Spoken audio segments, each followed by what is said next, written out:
Isang pinagpalang umaga pong muli mga kapatid.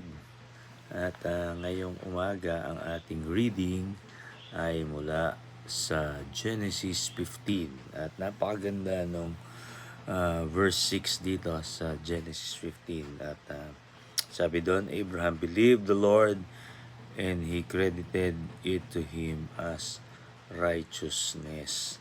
Okay? Si Abraham ay nasa matinding kalalagayan na parang walang katiyakan. Matanda na siya, wala pang anak, at parang imposible na matupad ang pinangako ng Panginoon na siya ay magiging ama ng maraming bansa. At matindi nun, ang sabi pa ng Panginoon, ang kanyang lahi ay magiging sindamin ng bituin sa langit.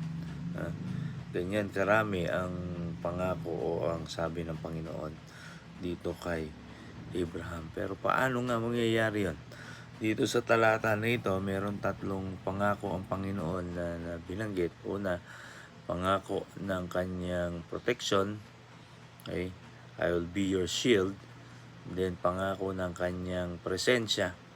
At pangako ng kanyang magandang plano.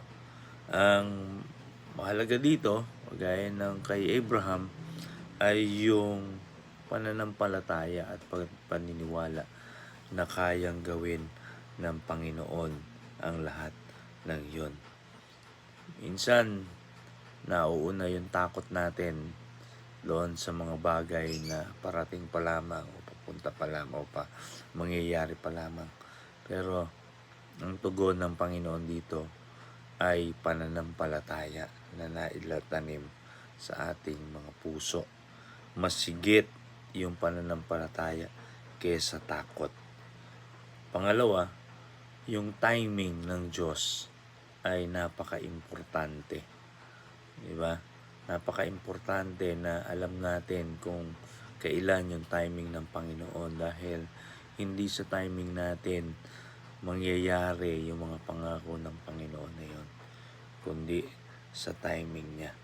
At pangatlo, mga kapatid, kapag tayo nanampalataya at nagtiwala sa Panginoon, yung reward niya ay ating tatanggapin. Pinagpala ng Panginoon itong Abraham na ito. At ito din ang plano ng Panginoon sa atin. Huwag tayong matakot kung ano man ang mangyayari sa ating future, sa ating kinabukasan dahil hawak ito ng Panginoon at meron siyang dakilang plano para sa bawat isa. The Lord bless you po. The Lord bless you this morning and this day.